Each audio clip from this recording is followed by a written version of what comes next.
आता आपण मिरचीचा ठेचा करून घेणार आहेत, तर रेसिपीला सुरुवात करूयात. हे 125 ग्राम मी मिरची घेतलेली आहे. इथे कच्चे शेंगदाणे, लसूण आणि कोथिंबीर घेतलेली आहे. कढई गरम झालेली आहे, यामध्ये आपण मिरची टाकून घेऊयात. मिरची भाजून घ्यायची आहे. मिरची अशी भाजून घेतली की यातला तिखटपणा कमी होतो. ठेचा बनवण्यासाठी मी लोखंडी कढईचा वापर केलेला आहे. तुमच्याकडे जी कढई असेल ती तुम्ही वापरू शकता. यामध्ये आता आपण तेल टाकणार आहे.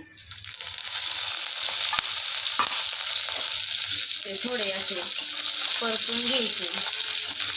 यामध्ये शेंगदाणे,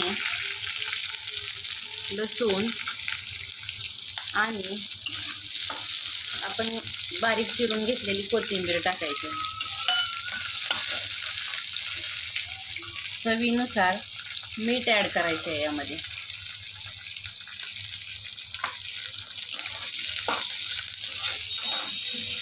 आणि हे 10 मिनिट झाकून ठेवायचं आहे.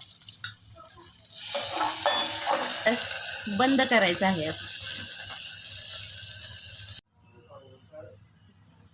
10 मिनिट झालेले आहेत. आता आपण ठेचा बारीक करून घेऊयात.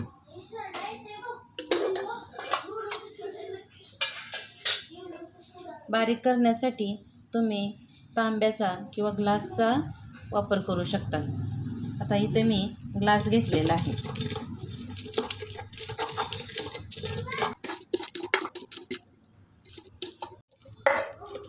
तुम्ही पाहू शकता ठेचा आता आपला पूर्ण बारीक झालेला आहे.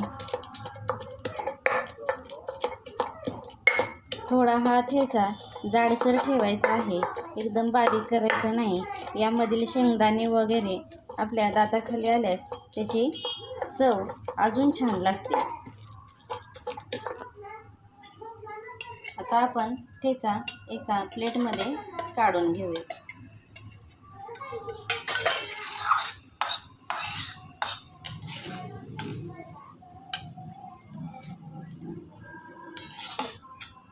खाण्यासाठी आता आपला ठेचा रेडी झालेला आहे. हा चपाती किंवा भाकरीसोबत खाऊ शकता. व्हिडिओ आवडले असल्यास चॅनलला लाईक, शेअर, सबस्क्राईब नक्की करा.